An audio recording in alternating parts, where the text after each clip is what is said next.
देखिए,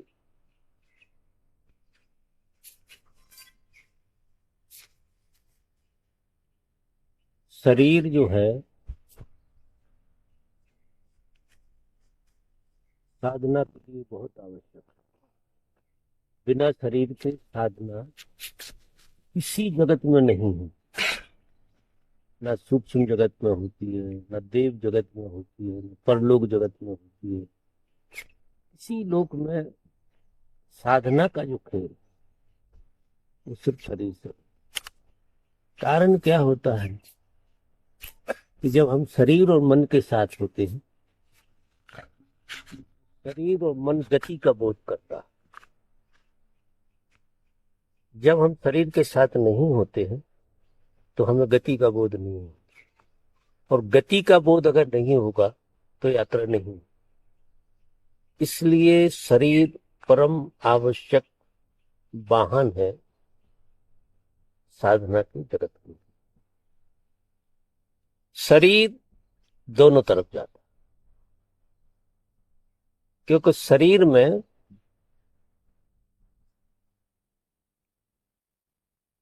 5 इंद्रियों का समावेश। 5 इंद्रियों से शरीर का निर्माण हुआ। पांचों इंद्रियां अंश में हैं, अंश के रूप में आपके भीतर। स्वाभाविक रूप से वो पूर्ण है, लेकिन अंश के रूप में आपके भीतर है। तो हर इंद्री की एक छटपटाहट, हर इंद्री पूर्ण होना चाह रही है, तृप्त होना चाह रही, और शरीर उसका माध्यम बना हुआ है, मन उसका माध्यम बना हुआ, और हर इंद्री भाग रही है, दौड़ रही है पूर्ण होने के लिए। क्यों? क्यों स्वभाव से वो पूर्णता को जानती है, वो पूर्णता में से निकली है, क्योंकि हर इंद्री किसी तत्व से आई। पांचों इंद्री पांचों तत्व का स्वभाव, और पांचों तत्व की जो निजता है वो बड़ी विराट है, बहुत विराट। उसमें से इंद्री का जन्म हुआ तो अंश आया उसका, आंशिक रूप से वो इंद्रिय आपके भीतर है और उससे शरीर का निर्माण। तो अगर इंद्रियों की ही बात मानते गए और इंद्रिय कभी तृप्त होगी नहीं, क्योंकि अंश तो अंश ही रहेगा, पूर्ण हो नहीं सकता, कोई उपाय नहीं है। अंश जो है वो अंश रहेगा, कितना ही ढूंढता रहे बाहर अपनी पूर्णता। और हमारे जैसे ही होश आता, बच्चा होने से हम जब होश में आते हैं तो पूरी जिंदगी कोई ना कोई इंद्रिय तृप्त हो रही है। चाहे आप किस आयाम से जी रहे हैं उससे लेना देना नहीं। संसार में 5 तरह के आयामों से आदमी जी सकता है, और वो अलग अलग टाइप होते हैं लोगों के, और 5 इंद्रियों में से किसी इंद्रिय को तृप्त कर रहा है, बस, इससे ज्यादा नहीं। वो इंद्रिय को ही तृप्त करके मर जाना, फिर शरीर तुम्हारे लिए एक सौभाग्य की घटना थी और एक मौका आप चूक गए। क्योंकि सारी जिंदगी आप 5 इंद्रियों में से किसी ना किसी के पीछे पड़े रहे, और मन उसे तृप्त करने में लगा हुआ, नाना तरह के खेल खेल रहा था। तो बात बिगड़ी, बात बनी नहीं। इंद्रियों पे जो प्रभाव पड़ता है, ज्यादा प्रभाव पड़ता है। सबसे ज्यादा सक्रिय इंद्री जो है हमारी, सबसे ज्यादा सक्रिय जो इंद्री है हमारी, जो भोजन लेने वाली इंद्री, रस, स्वाद। तो हम अपने जीवन का करीब करीब 80 से 90% जीवन भोग में ही गुजारते, इसी इंद्री को तृप्त करने की कोशिश करते ज्यादातर। और चूंकि वो इंद्री तृप्त हो नहीं सकती तो नाना तरह के उपाय करते, स्वादिष्ट से स्वादिष्ट, स्वादिष्ट से स्वादिष्ट, कुछ करते करते करते, और हम ये भूल ही जाते हैं कि इंद्री जो मांग रही है वो शरीर को जरूरत है कि नहीं। ये हमें ख्याल में नहीं रहता कि इंद्री जो मांग रही है वो शरीर की शायद आवश्यकता हो ही भी नहीं, और शरीर की आवश्यकता ना हो और इंद्री की भूख मिट रही हो तो शरीर में रोग पैदा हो। अगर किसी का शरीर स्वस्थ है तो वो शरीर है ही नहीं। शरीर का बोध और शरीर होना बीमारी का नाम है। या तो इंद्रियों से ग्रसित हैं आप, तब शरीर का बोध है, या बीमारी से ग्रसित हैं आप, तब शरीर का बोध है। नहीं, शरीर का आपको बोध नहीं होगा। आप चलेंगे, उठेंगे, बैठेंगे, खाएंगे, पिएंगे, कुछ भी करेंगे, मजा देखिए आपको ऐसा लगेगा जैसे मैं हूं ही नहीं। क्योंकि रियल चीज में शरीर जो है ना, उसका अस्तित्व जिस तरह से हम अनुभव करते हैं उस तरह से है ही नहीं। ये तो उसकी हारमोनी टूटी है, इसलिए जो खबर ज्यादा देता है। और जब हारमोनी टूट जाएगी, किसी इंद्रिय का ज्यादा उपभोग होगा, उससे इसकी हारमोनी टूट जाती। तो साधक का एक धर्म है, साधक का एक धर्म है कि शरीर के भीतर वॉच करे कि अनबैलेंस कुछ नहीं हो, अति किसी चीज की नहीं। जिस इंद्रिय को, इंद्रिय से काम उतना लो जितनी शरीर की जरूरत। अब इसके लिए गजब की अवेयरनेस चाहिए, बहुत गजब की आपकी जागरूकता चाहिए कि शरीर को जितनी जरूरत है उतना इंद्रिय सेवन कर रही है, वो प्रकृति से ले रही है। सब कुछ प्रकृति से लेती है, क्योंकि समस्त इंद्रियों का पसार प्रकृति में पड़ा हुआ, और प्रकृति से अपने स्वभाव के अनुकूल इंद्रिय उठा रही है और शरीर में डाल रही है। लेकिन अगर मन लोभी होता है और वो खबर ऐसा करता है कि किसी भी इंद्रिय को झूठी खबरें देता रहता है कि अगर ढंग से भोग लो तो मुक्त हो जाओ। ये अपने उस जगत में गजब की प्रथा भी है कि ढंग से भोग लो तो मुक्ति हो जाएगी। तुम कितने ढंग से भोग लो, मुक्ति का कोई आयोजन हो ही नहीं सकता। भोग से मुक्ति आज तक संभव नहीं हुई, कैसे हो जाएगी? हाँ, भोग से वैराग्य पैदा हो सकता है कि भोग से मुक्ति नहीं होती, ये जरूर हो जाए। कोई जागरूक होकर अगर भोगे तो उसे एक बात का पता पक्का लग जाएगा कि भोग से मुक्ति होना ही नहीं, ये बात साफ हो जाएगी। लेकिन भोग से मुक्ति हो जाएगी, तृप्त हो जाओगे, ऐसा तो नहीं हो सकता। ये समझ पैदा होगी कि भोग से मुक्ति नहीं होती। जो उसने सारा किया वो ऐसा किया, और फिर समझने वालों ने ऐसा समझ लिया कि भोग से मुक्ति हो जाएगी। भोग हो बस, और कुछ करना नहीं है, सिर्फ भोगना है, और भोग से एक दिन मुक्ति हो जाएगी। मर जाओ तुम तो नहीं हो सकती। इतने इतने लोग भोग भोग के मर गए, और सब ऐसे ही नंगे भूखे मर गए। क्योंकि जो इंद्री विराट के अंश को जी रही है वो इस क्षुद्र से तृप्त होने वाली है नहीं, कोई उपाय नहीं। तो फिर जब शरीर में जागरूकता हमें पैदा करना, तो पहला साधना में पहला खेल है शरीर के प्रति हम जागरूक रहें। साधना का पहला नियम है आपकी जागरूकता शरीर के प्रति हो। शरीर को इतनी जागृति से जियो आप। शरीर को जागृत जीने का मतलब ऐसा होता है, जैसे आप बैठे और फिर खड़े हो, और अब चले आप, तो चलो तो अपने आप को पूरा शरीर में भर लो। काय से भरोगे आप?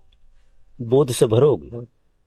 अगर आप पूरे शरीर में अपने आप को नहीं भरे तो शरीर से उपयोग मत करो, पहले भरो अपने आप को शरीर में। शरीर की जागरूकता का सूत्र बता रहा। जब पूरे भर लिए फिर कदम रखा आपने, तो धीरे धीरे आपको ऐसा लगेगा कि कुछ चीज भरी है मेरे अंदर, झलक ना जाए। अब उस हिसाब से चलोगे, क्योंकि कभी भरोगे तुम किसी घटना से कुछ पाओगे, इस भ्रम में मत रहना। कोई भी घटना तुम्हें कुछ कर देगी उससे मत रहना। जब शुरुआत ही वहां से करो। शुरुआत तुम्हारी तृप्ति से होना चाहिए। तुम भरे हुए हो, शरीर तुम्हारा पूरा का पूरा बोध से भरा हुआ, तुमसे भरा हुआ। बोध मतलब तुमसे भर जाओ। तुम शरीर में इतने घुस जाओ कि तुमसे भर जाओ।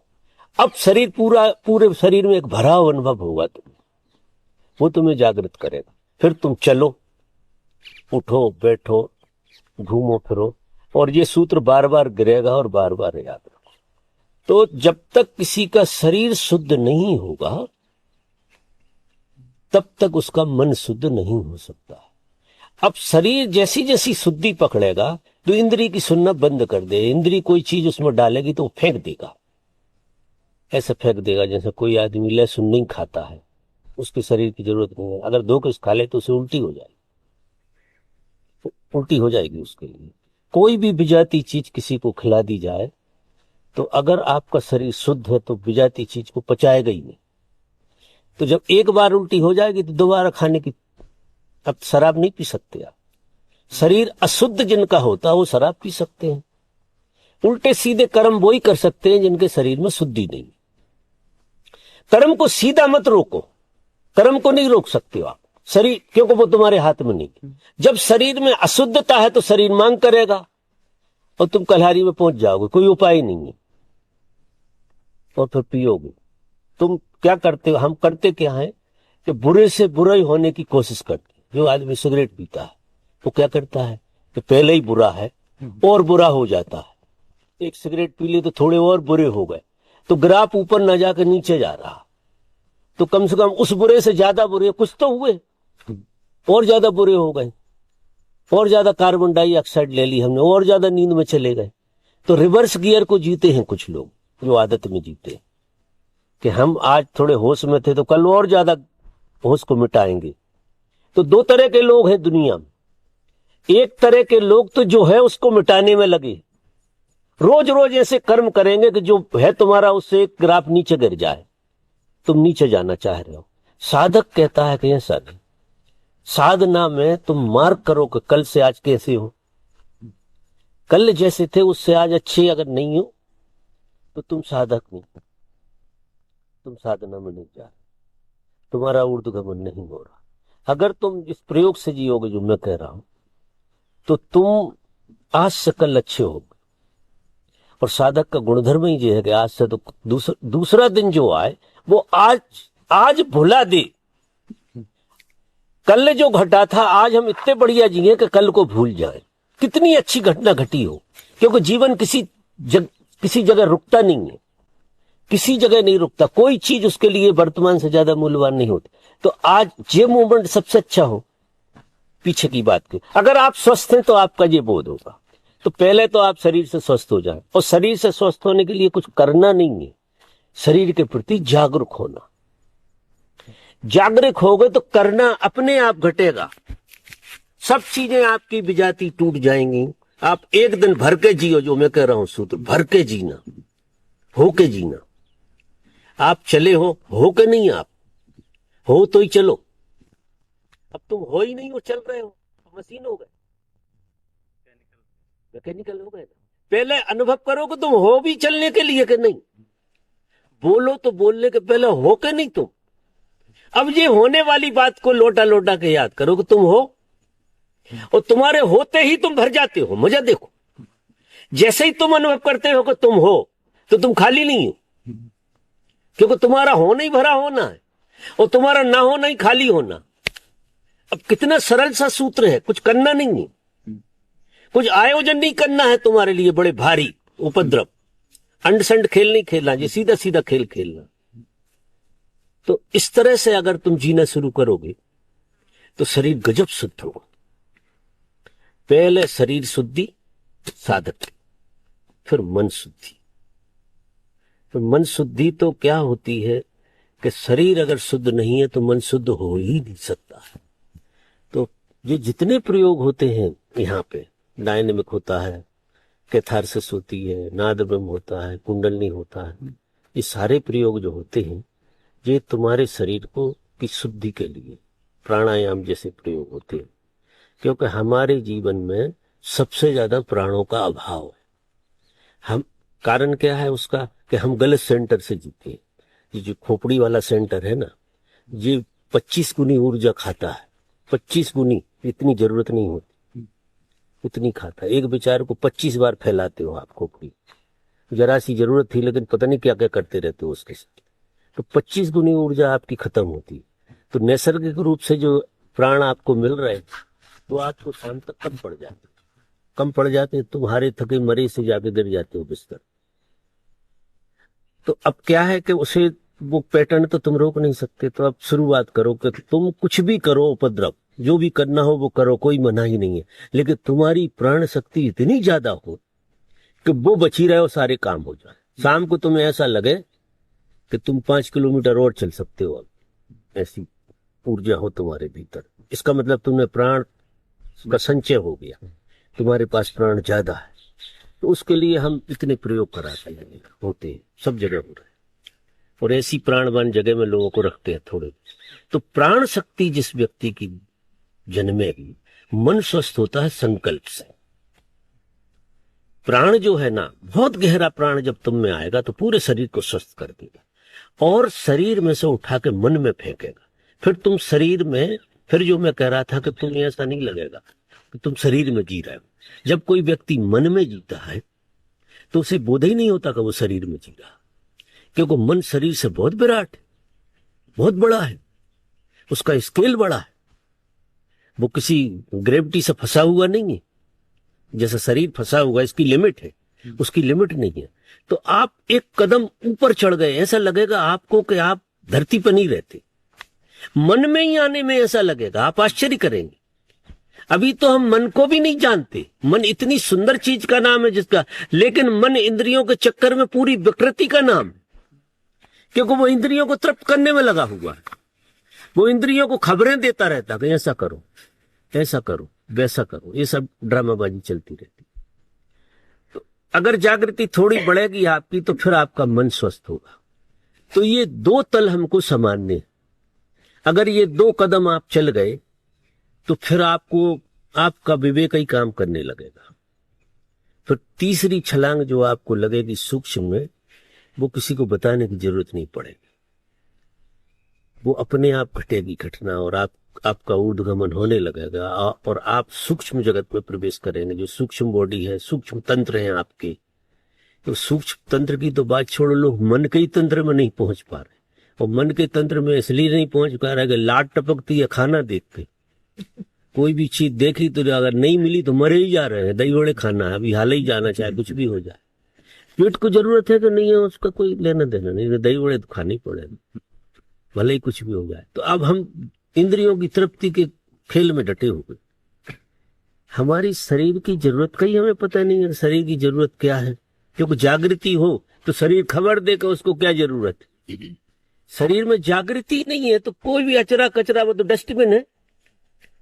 अब जिनके शरीर डस्टबिन बना लिए हो वो साधक तो नहीं है, जो आज के युग में ज्यादा ही हो रहा है कि शरीर डस्टबिन हो गया, कुछ भी डालो, जरूरत है कि नहीं। वो साधक का ये गुणधर्म नहीं, साधना में सहयोगी। तो इतने जागृत होकर जियो कि शरीर को पहले स्वस्थ करो। प्राण आपके इतने खिले हुए हो तो प्राण आपके ऊपर फेंक देंगे, मन में पहुंचा देंगे। और मन जब प्राणों का संयोग और मन का संयोग होता है तो वहां से संकल्प का जन्म होता है। वहां फिर जो निर्णय लोगे, जो निर्णय, वो निर्णय आप पूरा ही करोगे, उसको पूरा करने में आपको बहुत मजा आएगा। और ऐसे निर्णय जो संकल्प और मन की उससे निकलते हैं, उनमें बाधाएं कम आती हैं। अगर आती भी हैं तो वो इतना विवेक जन्मता है कि तुम उन्हें निकाल लेते, तो वो अपने आप घटेगा। क्योंकि यात्रा यहां से शुरू होगी, संकल्प से। जब तक संकल्प आपके भीतर नहीं जन्म जाता, जब तक तुम्हारे विचार में ठहराव नहीं आता, तुम्हारी सोचना करना एक नहीं हो जाता। जो तुम सोचो वही करो, उसी का कदम रखो जो तुमने सोचा, तो वो द्वंद्व खत्म हो गया। द्वंद्व हमारा जो बना रहता है वो हमारी नपुंसकता है गहरे में देखें तो, क्योंकि हमारे पास प्राण नहीं है और बिना प्राणों के संकल्प ठहरता नहीं है। कि अभी हम कभी कभी तो लोग एक बात कहते हैं और हाल ही पलट जाते हैं, अरे यार ये होगा नहीं होगा, ऐसा होगा, यहाँ जाऊं नहीं जाऊं, ये करूं नहीं करूं। मतलब इतने कभी कभी लोगों को मैं इतने कंफ्यूज देखता हूँ, कपड़ा भी ढंग से नहीं पहन पाते कि ये पहनूं पर जाकर कपड़ा बदल ले आएंगे, नहीं यार ये अच्छा नहीं लगा, दूसरा पहन। मतलब इतनी चंचलता है जिसका कोई हिसाब नहीं। और वो सब प्राणों का अभाव, क्योंकि धर्म है बिल्कुल वैज्ञानिक घटना। देखिए पूरी वैज्ञानिक, उसे अभी आत्मा परमात्मा तक तो ले ही मत जाओ, जहां खड़े हो वहीं से शुरू करो, विज्ञान का सहारा लो। और आज के युग में जब तक विज्ञान का सहारा धर्म नहीं लेगा, सफल नहीं होगा, नहीं फिर उलझ जाओगे आप। आपने पहले कदम पे ही परमात्मा हाथ में ले लिया तो वो परमात्मा तुम्हारा झूठा होगा, क्योंकि वो परमात्मा तुम्हारा माना हुआ या किसी का दिया हुआ ऐसा कुछ हो, वो तुम में से प्रकट नहीं हुआ। क्योंकि परमात्मा और तुम दो चीजें नहीं है।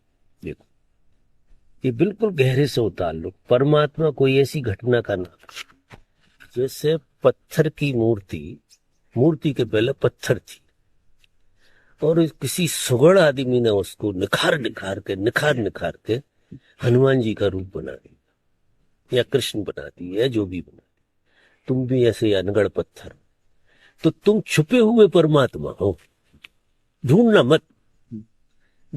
तुम तो परमात्मा की याद ही मत करना, झगड़े में पड़ जाओगे अगर याद करोगे। उसकी याद तो करना ही मत। तुम तुम्हारी याद से भरे रहना, और ये तुम्हारी याद से भरनी छेनी हथौड़ा है। तुम तुम्हारी याद से भरोगे तो जितनी याद से भरोगे उतनी विजाती चीजें तुम में से खिसकेंगी। जो जबरदस्ती की चीजें ऊपर लदी हुई हैं वो सब खिसक जाएंगी और तुम्हारी अपनी तस्वीर निखरेगी। तो मेरा ऐसा मानना है कि तुम और परमात्मा दो नहीं, तो उसकी खोज नहीं है, उसे उघाड़ना। उसे खोज कोई नहीं सकता, क्योंकि खोजने के लिए तो फिर तुम्हें कहीं जाना पड़ेगा, और तुम कितने ही पाताल में चले जाओ कहीं मिलने वाला है नहीं, क्योंकि तुम्हारे परमात्मा तुम ही हो। बड़ा विचित्र खेल है। इसलिए बहुत गहरे में कोई किसी से यहाँ राजी नहीं होता, और होना भी नहीं चाहिए। देखो, कोई किसी की, मेरे से भी राजी आप पूरे हो नहीं सकते और ना होना चाहिए, क्योंकि मैं आपको वो एहसास नहीं करा सकता हूं जो तुम्हारे होने का एहसास हो। मैं क्या है, तुम्हें एक इशारा दे सकता हूं, एक तुम्हारी संभावना बता सकता हूं, तुम्हें कोई कुंजी बता सकता हूं, लेकिन तुम्हारे होने को तो तुम ही बदलोगे ना। उसके लिए मैं क्या कर सकता हूं? एक वातावरण दे सकता हूं ऐसे आश्रम बना, लेकिन मैं तुम्हारे गले में थोड़ी घुट्टी पिला दूंगा कि ये है परमात्मा, लो। और अगर वो है तो मैं तो दो कौड़ी का ही मानू। मुझे कोई पिला देता तो मैं गोली मार देता उसे। ऐसा परमात्मा किस कर्म का जो ऊपर से डाल दिया गया? ऊपर से नहीं डाला जाता। तुम्हारी प्रतिमा ही परमात्मा की निकलेगी। तुम उभर के जब प्रकट होगे तो तुम आश्चर्य करोगे कि मैं सिर्फ प्रकट नहीं था, अप्रकट था बस। तो तुम्हें इतनी हंसी आएगी कि मजा आ जाएगा। और फिर जो जितने लोग बैठे हैं इनमें तुम्हारी देखने की दृष्टि बदलेगी। इनमें क्या देखोगे? तुम ये देखोगे कि चट्टान की तरह सिर्फ दिख रहे हैं नहीं, ये मनुष्य की तरह है नहीं, ये सब दिख रहे हैं, ये है परमात्मा और मनुष्य की तरह दिख रहे हैं। ये तुम्हारी दृष्टि हो जाएगी। सब तरफ तुम ऐसे ही देखना शुरू कर दोगे कि ये मनुष्य की सिर्फ दिखावट है, ये अनगढ़ परमात्मा है, ऐसे कहे उसे। और इसे गढ़ना, ऐसे कोई गढ़ सकता नहीं है। गढ़ना चाहे लाख जन्म लगे, गढ़ना आपको ही पड़ेगा। और गढ़ने की छेनी हथौड़े हम बताते हैं, 25 तरह से बताएंगे वो छेनी हथौड़ों की बात, कि तुम ही छेनी हो, तुम ही हथौड़ा, तुम ही पत्थर हो, तुम ही मूर्ति हो, और तुम ही उभरोगे भीतर से। तो कहां से शुरू करोगे? अनगढ़ पत्थर को पहले तो ओने कोने तोड़ के ठीक करोगे ना। तो शरीर जो है ना एक अनगढ़ पत्थर की तरह है। बिना उस पत्थर के मूर्ति, बिना पत्थर की मूर्ति तो होगी नहीं कोई। वो तो चाहिए आधार इसको भाड़ने के लिए। तो तुम वही आधार बने हुए। तो इस शरीर को पहले तो सम्मान करना, बहुत सम्मान करना। शरीर से किसी की दुश्मनी नहीं होना चाहिए। शरीर कोई इतनी अद्भुत घटना का नाम है। अद्भुत घटना क्या है? ये अनगढ़ परमात्मा ही है, इसी में से तो प्रकट होने वाला है सारा खेल। तो आप तो पहले दिन से ही इसको रिस्पेक्ट करो, बाहर करो कि मत करो।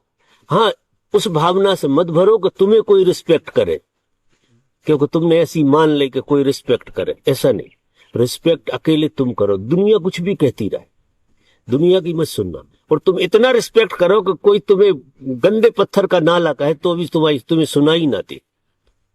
दूसरा तो ऐसा कहेगा, दूसरे की अपनी स्वतंत्रता, कुछ भी कहे, लेकिन तुमने तो देखा ही है। तुम जिस यात्रा पे चले हो तो ये बिल्कुल मान के चलना पड़ेगी बात कहीं से, क्योंकि इतनी चीज अगर मान के नहीं चले तो यात्रा नहीं होना है। सतगुरु तुम्हें सिर्फ इतनी ही बात बताता है कि तुम अनगढ़ पत्थर हो, और संभावना तुम्हारी परम मूर्ति प्रकट होने की है, और उसकी छोटी मोटी सी तरकीब बताता है। तो पहले शरीर शुद्धि, और शरीर शुद्धि के लिए जो मैं सूत्र कह रहा हूं, चलना, उठना, बैठना, खूब प्राणायाम के प्रयोग करो। अब तुम बहाना मत ढूंढो कि बंबई में रहते, बहाना मत ढूंढो कैलिफोर्निया में रहते। जब फालतू की बात। जब किसी को नाचना आता है तो वो कहीं भी नाचता है।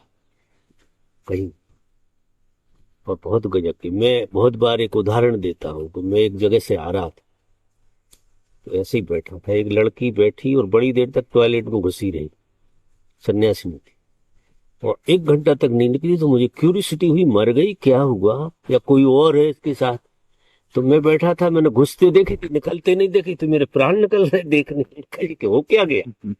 बड़ा क्यूरियस हुआ, जब वो निकल के आई 1 घंटे बाद, तो मैंने रहा नहीं गया। मैडम एक बात बताओ, आप 1 घंटे से बात क्या कर रही थी? तो वो कह रही कि मैं कुंडली ध्यान कर रही थी क्योंकि मेरा टाइम हो गया था और जगह कहीं थी नहीं, तो मैंने चटकनी लगाई और कुंडली ध्यान कर रही थी टॉयलेट। अब जिन्हें नाचना ही आता हो वे आड़े टेढ़े आंगन को नहीं देखते, जैसे फालतू की बातें।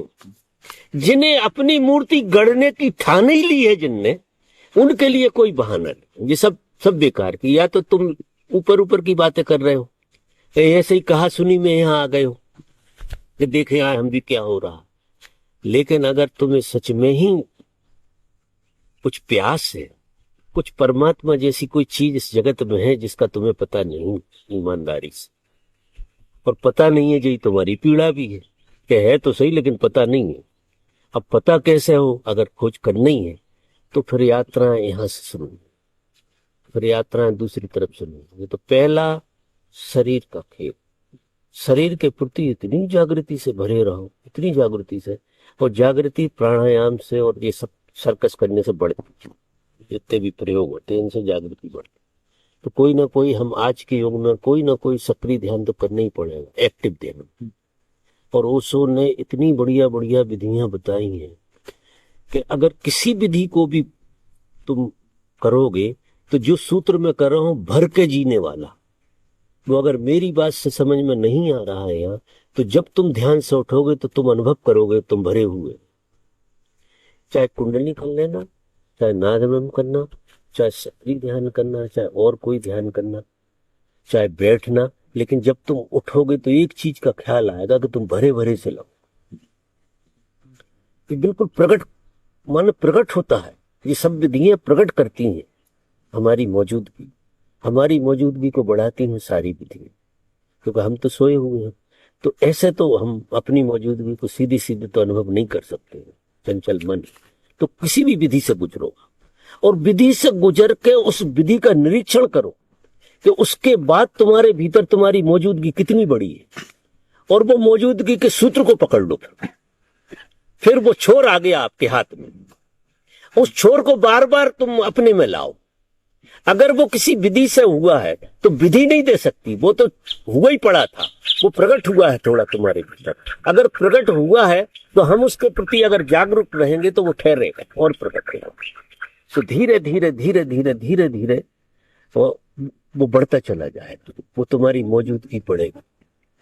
और बहुत गहरे में जैसे जैसे तुम्हारी मौजूदगी बढ़ेगी वैसे तुम्हारे विकार जो है वो सब के सब क्षय होते रहेंगे। विकारों पे ध्यान मत देना कि तुम पापी हो, कि क्या करते हो, कि ये करते हो, कि वो फालतू की बातें हैं, ये बिना मतलब की बात। इनमें दुनिया भर का टाइम खराब होता है। अब विकार है तो है, क्या करोगे उसका? निदान की बात करो। बुद्ध कहते थे कि जी गांठ कैसे लगी इसकी बात क्यों करते, खोलने की करो ना, खुलेगी कैसे। अब लोग पूछ रहे हैं पहले ये बताओ ये लगी कैसे तो उन्हें हंसी आती कि तुम इस चक्कर में काहे को पड़े हो कि लगी कैसे, खुलेगी कैसे, ये बात करो ना। ये जगत कैसे बना, ये माया आई कहां से, ये माया, बुद्ध कहते हैं कि माया आई कहां से, इस चक्कर में मत पड़ना। माया खत्म कैसे होती वो मैं बताता हूं, और अगर खत्म हो गई जो तुम्हें पता लग गई तो आई कहां से वो भी पता लग जाएगी। जब गांठ खुल जाएगी तो तुम्हें पता लग जाएगी कि लगी भी कैसे हो। अब उल्टे अगर चले तुम तो पहले ये बताओ कि गांठ लगी कहां से, कैसे लगी, वो पता लगाएंगे हम। खोलने की बातें बाद में करें, पहले वो विज्ञान बताओगे वो लगी कैसे। अब ऐसे ही तर्कशास्त्री ऐसे तर्क देते तो फिर वो गांठ के चक्कर में तुम्हारी उलझन पैदा हो जाएगी। इस ऐसी उल्टी सीधी हरकतें अपन को नहीं करनी। तो यहां से ही शुरू करना, क्योंकि हमें निदान ढूंढना है। आपके साथ क्या घट गया, क्या नहीं घट गया, क्या पाप हुआ, क्या पुण्य हुआ, उसे छोड़ दीजिए। वो धुले कैसे, अभी वो बात करो कि वो धुले कैसे, उससे हम मुक्त कैसे हो। तो आयोजन जो है उसको याद नहीं करना, क्योंकि जिन चीजों को हम ज्यादा याद करते हैं वो प्रगाढ़ होती है। जिन चीजों को हम ज्यादा याद करते हैं वो चीजों को हम बल देते हैं कि हमारे भीतर रुकी रहे। ऐसा खेल। तो अब पूरा का पूरा सिस्टम बदल जाएगा आपका, और आप इसी तरह पाएंगे। आप फॉरवर्ड में जिए, बैकवर्ड में नहीं जिए, फॉरवर्ड में देखिए, क्योंकि जिंदगी आगे की तरफ विकसित हुई है। और जो कुछ घटा है वो अब तक की यात्रा में सहयोगी रहा होगा, चाहे उल्टा सीधा कुछ भी रहा हो। आज तक की यात्रा में तो सहयोगी, और अब उसका कोई लेना देना नहीं। क्योंकि ये जो जिस ढंग से लोग कहते हैं, मेरा ऐसा मानना है जैसे लोग मर जाते हैं, लोग कहते हैं कि संस्कार जाते हैं, पाप जाता है, पुण्य जाता है, कुछ जाता वाता नहीं। ये सब फालतू की बातें। होता क्या है कि जब आप इस मूवमेंट में होते हैं जहां आप खड़े, तो जो कुछ भी पीछा हुआ था उसका परिणाम ये मूवमेंट होता है। जो कुछ भी घटा होगा वो यहां जाकर सब इकट्ठा, क्यों इकट्ठा तो यहां हुआ है ना, यहां आप बैठे हुए, उसे भोग तो आप अभी रहे। तो ये बात पूरी हो गई। तो कोई आदमी मरता है और मर के जब जन्म लेता है तो वो जन्म लेने वाली घटना कुछ इस तरह की घटती है कि सारे जन्मों का, इस जीवन का जो भी संस्कार उनका पूरा होता है, वो संस्कार का फल उन्हें जन्म में मिल जाता है। फिर बाद में कोई फल वल मिल नहीं जाता। जो लोग कहते हैं हम पूर्व जन्म का भोग रहे हैं, ये फालतू। पूर्व जन्म का कोई नहीं भोगता।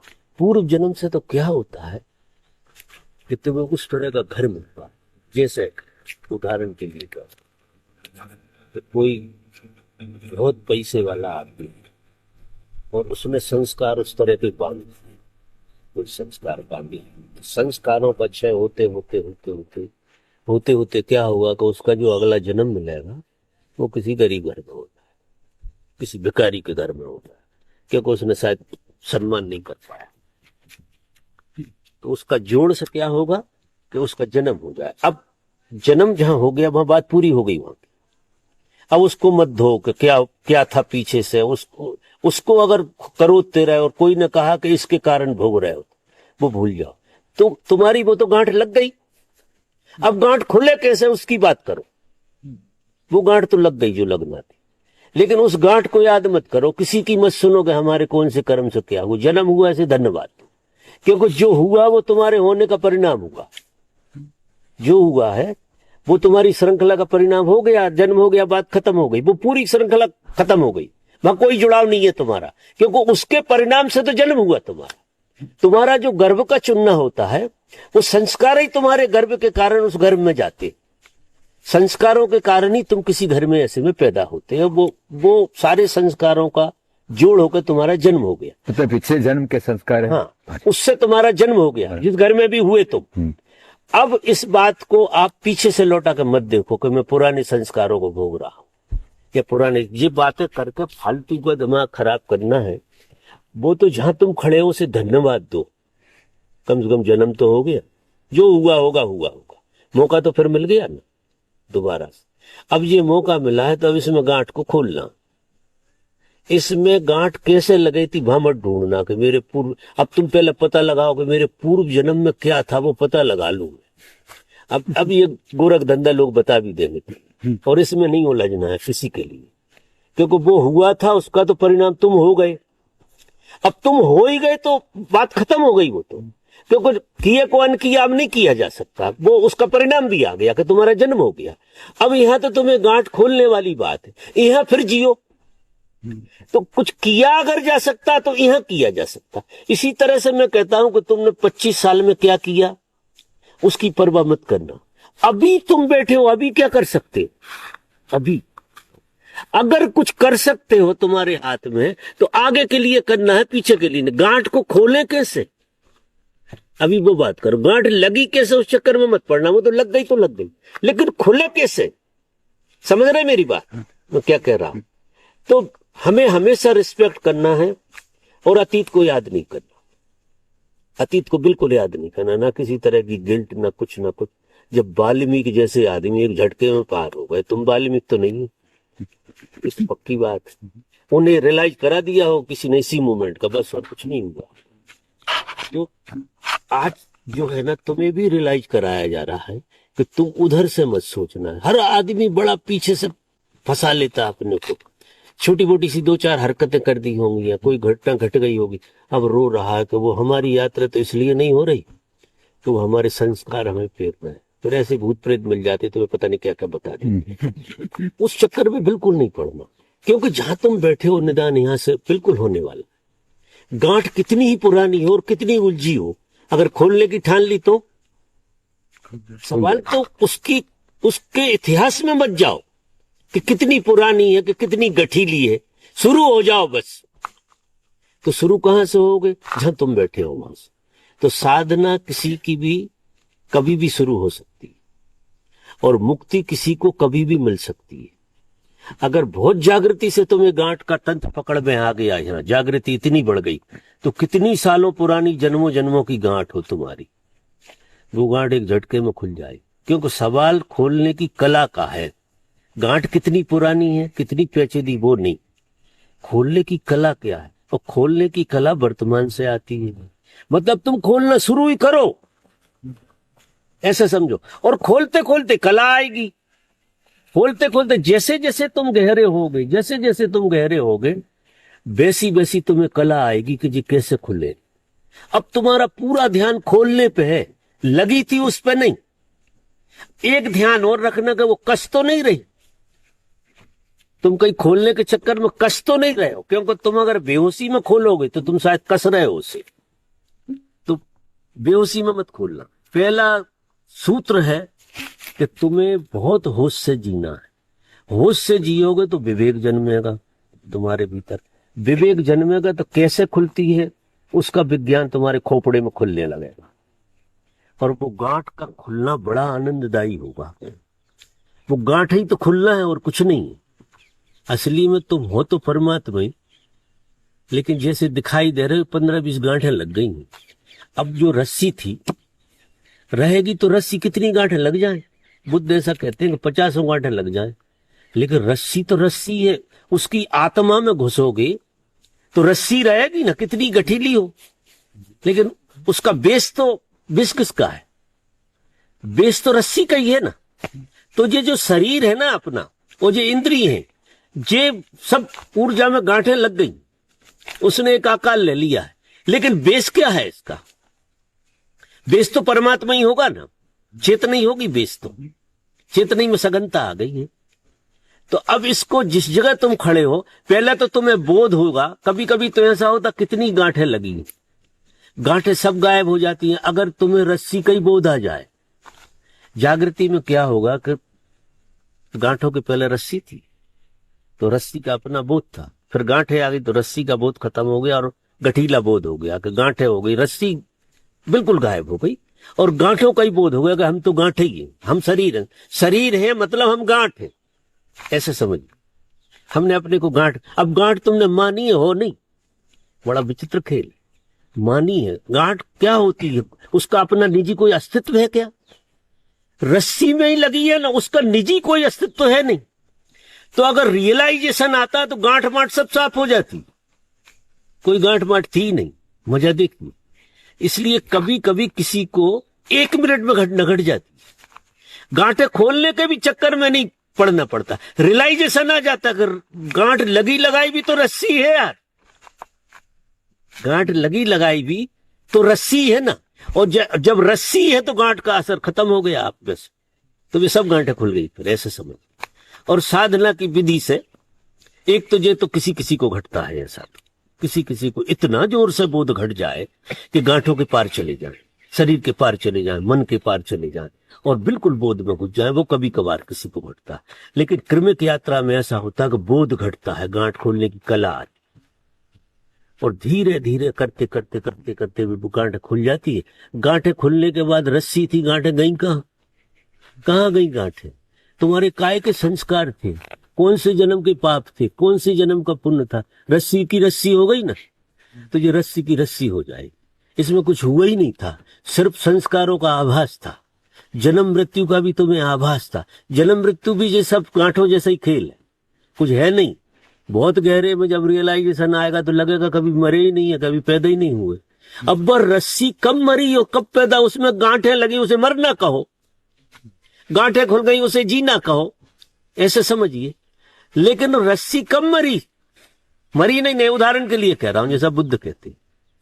तो तुम भी कभी ना पैदा हुए ना कभी जन्मे, मजा देखो जी, तुम्हें आभास है, जी तुम्हें आभास है कि तुम हो, और फिर इतनी बड़ी माया चल रही है यहाँ कि हम सब एक दूसरे को जो हम नहीं है उसका बोध करा रहे हैं। यहाँ गजब का धंधा चल रहा, यहाँ हम झूठ में जीते हैं और दूसरों को भी झूठ का एहसास कराते हैं। इसको माया है, ये ब्रह्म की माया है कि सब एक दूसरे के दुश्मन हो या दोस्त का जो भी कहो, सब एक दूसरे को गलत रास्ता बता रहे हैं, जो तुम नहीं हो उसकी याद दिला रहे हैं। डॉक्टर साहब कहेंगे, ये कहेंगे, वो कहेंगे, और डॉक्टर साहब उलझ गए, भीतर चली गई डॉक्टर की एक गांठ बन गई। अब डॉक्टर होकर गैर डॉक्टर होकर दिखा दो, दिखा दो, एक बार भी एक मूवमेंट में भी दिखा दो, 4 से बैठे हो मरीज और आप डॉक्टर ना हो, ऐसी स्थिति में बैठ सकते हो? वो डॉक्टर ओवर जाएगा। वो गांठ जो है अपनी पहचान बताएगी, तो गांठें अपनी पहचान बताती, तो मुझे समझो मेरा रूप है, मेरा रंग है, मेरा अस्तित्व है। अब धीरे धीरे करते करते ऐसा क्या होता है कि गांठों का ही अस्तित्व रह जाता है हमारे जीवन में, और हमारा निजी अस्तित्व उसमें विलीन हो जाता, जबकि गांठ कुछ थी नहीं। तुम डॉक्टर हो सकते हो, डॉक्टर के पहले कहां थे? नहीं थे ना, कहीं का डॉक्टर नहीं था, वो गांठ पड़ी नहीं थी। जिसकी शादी नहीं हुई, पति की गांठ नहीं है उसके भीतर, पत्नी की गांठ नहीं, शादी हो गई गांठ लग गई। अब गांठ लगाना तो जो दुनिया लगा देती, खोलाना तुम्हारा ही काम है। खोलोगे तो तुम ही बड़े बोझ से खोलोगे, मैं पति कैसे हो गया यार जी, कैसे पैदा, एक लड़की आ गई मैं पति हो गई, अब भुला लूं जब जान, भुलाओ तुम, रात दिन कोशिश करो, वो पत्नी खड़ी होती है आरती लेके, कैसे हो गया आरती में तो झाड़ू ले कुछ ना कुछ लेके खड़ी रहे, वो याद दिलाती रहे, या तो अपनी याद दिलाएगी या तुम्हारी याद दिलाएगी। तो दोनों बातों में यहाँ गांठें मजबूत हो रही, और जैसे जैसे तुम इनको याद कर रहे हो गांठों को, जो गहरी चली जा रही, यही माया है और कुछ नहीं, जो है नहीं लेकिन प्राण खा रही। मजा देखो, अब तुम पति हो नहीं और मरे जा रहे हो पति होने के चक्कर। अब ये विडंबना है क्या? ना तुम बाप हो, ना बेटा हो, ना ये हो, ना तुम हो बस। लेकिन अब एक बच्चा पैदा हो गया, तुम बाप हो गए, इतनी बड़ी गांठ लगा रहे हो कि अब उस गांठ को ही सजाने का रोल, बाप होने की गांठ सजना चाहिए। इसको मैं माया कहता हूं, जो है नहीं और गजब का ड्रामा करवाती, वो है बिल्कुल नहीं। आप एक बार भी पति नहीं हो सकते, एक बार भी। जब रात में गहरी नींद में, बहुत गहरी नींद में पत्नी के साथ सोते होते हो, कोई पति वति नहीं होते वहां, तुम सिर्फ होते हो, और सबसे अच्छा क्षण वही होता है, इसलिए नींद को तरसते हो। सबसे अच्छा क्षण होता है, इसलिए नींद को हर आदमी तरसता। और ये गांठों का होना ये लोगों पे निर्भर है, तो इसका तुम सर्कस करते रहते हो, और इसे भुलाने के लिए वो तो प्रकृति एक बार तुम्हें ना होने में बिना गांठ का जलाती है। जहां तुम गांठ नहीं, जहां तुम्हारी कोई अपनी निजी पहचान नहीं हो, गांठ यानी निजी पहचान, ऐसे समझ। और फिर तुम्हारी निजी पहचान नहीं होती तो तुम अस्तित्व होते हो, तो रात में थोड़ी देर के लिए तुम अस्तित्व हो जाते हो, और सवेरे उठते हो तो मजा आ जाता है। और जिस दिन तुम अपनी गांठें नहीं भूल पाए रात में, उस दिन सवेरे भी गठीले ही उठोगे, मजा नहीं आएगा, क्योंकि तुम इतने चतुर होकर प्रकृति को भी धोखा दे जाते हो। प्रकृति तुम्हें तुम्हारे आगोश में पूरा डुबाने की कोशिश करती, लेकिन तुमने तरकीबें ऐसी ऐसी लगा रखी हैं कि बिल्कुल सपने में जाओगे, इतनी ज्यादा तुमने गांठों को ध्यान दिया है कि तुम्हें वो सपने में भी याद रहेंगे, तुम उन्हें बरकरार सपने में भी रखोगे, सपने में भी महल बनाओगे पता नहीं कहां कहां, और फिर सवेरे उठोगे तो अच्छे नहीं। तो ये सारा खेल चलता ही रहेगा और इससे मुक्ति होने वाली नहीं है। तो भर के जियो, फिर लौटेंगे, होके जियो, अपने में जियो। अपने में जियोगे तो पति होके जीने में मजा नहीं आएगा। जब अपने में जियोगे तो बाप होने का रस ही भूल जाओगे, वो गांठ बनने नहीं दोगे आप, वो गांठ ढीली हो रही है। ये तरकीब है ढीली करने की। जब हम अब खुद होके जीते हैं तो कुछ होके जीने का मजा नहीं आता। जब हम कुछ होके नहीं जीते, हम खुद होके नहीं जीते, तो गधा कह दे तो गधा होने पे भी भरोसा आ जाता है, भले ही लड़ाइयां हो रही हैं। एक बार तो माने ही नहीं, लड़ाई तो जब ही होती है, किसी ने कह दिया गधा हो और तुम डंडा लेके आ गए तो मान तो लिया ही गधा हो। डंडा क्यों उठाते तुम? अगर उठाया तो देखो कितनी गांठ लग गई।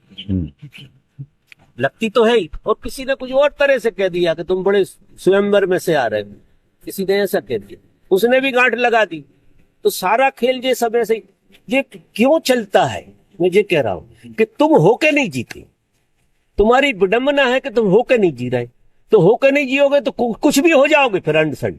कोई कुछ बना देगा। ये दुनिया ऐसा मजा कराती है, कुछ पूछो मत। ये गोरख धंधा, सुबह से शाम तक तुम्हारे 25 रोल खिलाती है ये दुनिया, और तुम 25 ही पे भरोसा नहीं करते।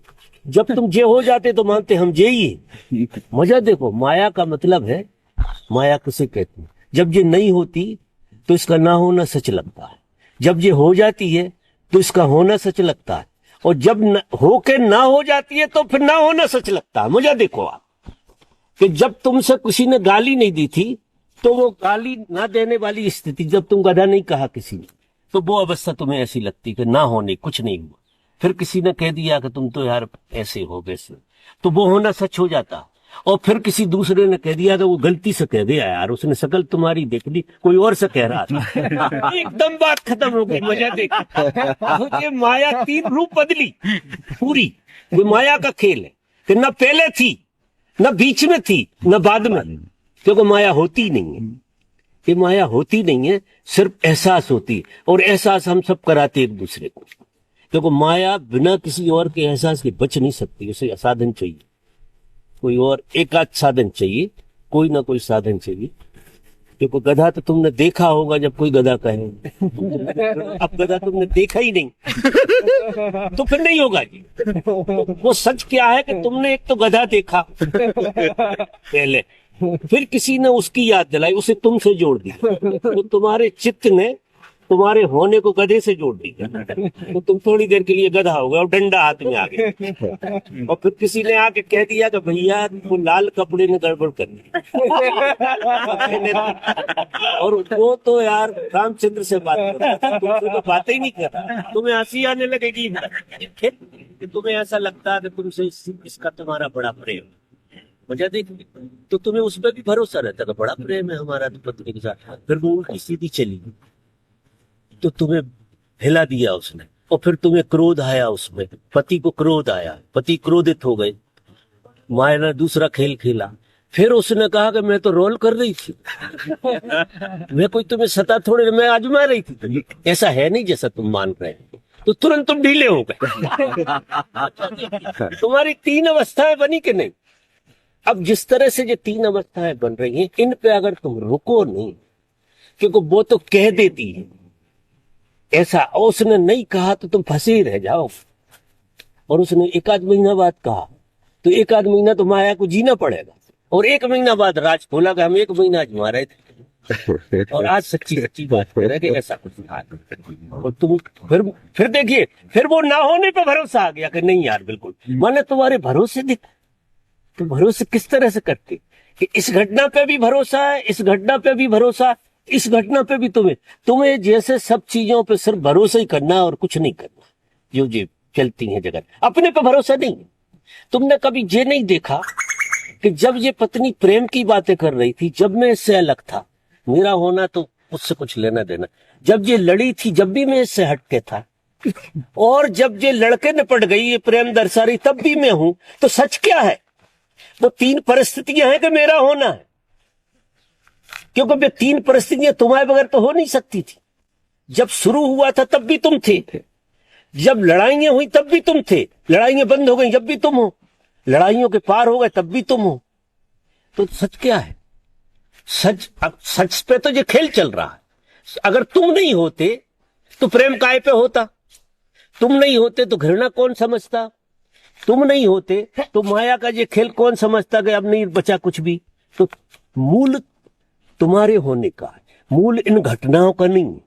ये जगत में जितनी घटना है ये सब निर्मूल है। इसलिए मैं क्या कहता हूं, मनोरंजन। कल मैं एक सूत्र दे रहा था, ये जगत की हर बात मनोरंजन है, इसमें मीनिंग मत डालना, क्योंकि तुम अभी मीनिंग डालोगे फिर मीनिंग बदलोगे तो तुम्हें तो आई मूर्ता पे समझ में ही नहीं आएगी कि हम ही मीनिंग डाल रहे हैं, हम ही बदल रहे हैं। कि अभी कहोगे कि तुम बड़े अच्छे हो, और थोड़ी देर बाद कहोगे यार बहुत बेकार आदमी, तुम्हें वो मीनिंग डाला, तुम्हें ये डाला, तुम्हें तीसरा मीनिंग। अब ये काय के लिए है कि ये जो जगत है ना, इस जगत में एक रौनक सी बनी रहती है परिवर्तनों से, ये माया इसमें कुछ खेल खेलती रहती है।